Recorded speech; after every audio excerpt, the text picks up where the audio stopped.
și frumos te-am mai cântat. Bătrânească om începe mânândru în jucat. Spre carașul eu te cântez, zici că strunile au foc și feciorii stau la pândă sânii ei în joc. Spre carașul tinere și-am să joc mai lângă el, mă.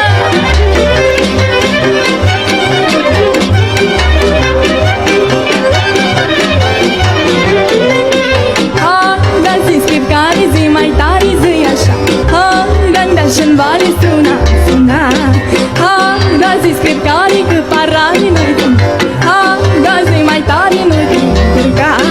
Când ar cușul sânață eu cu foc de dal pe bar. Joc aici la lumini față de și-n scuturat.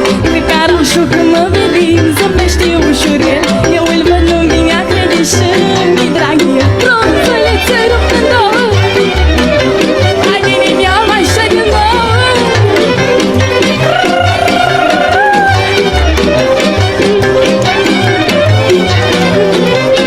Ha, da măi gărghiță, măi gulai și mai stați. Ha, da cu vapoi, hai la ședințat.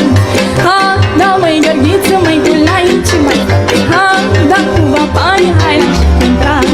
Feciorașul și nu joacă la ce doamne pișe clut. Cea-ma bine pe tolar că șade ca un mut. Cine joc nu chiuiește și nu vite de chilic. Nimănui nu-i fălos să știi mare că și-a dormit. Ha, că nu v-am gruntat, altfel n-o să vă însurați, mă.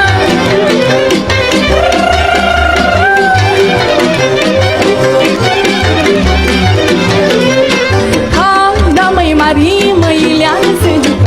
Să se audă în poiană, haide să cântăm.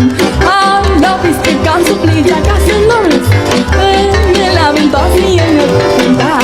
Pe caraș cu strune bune, părăliță eu ți-aș da. Să te iau cu mine în lumii ca să-mi poți cânta. De coză și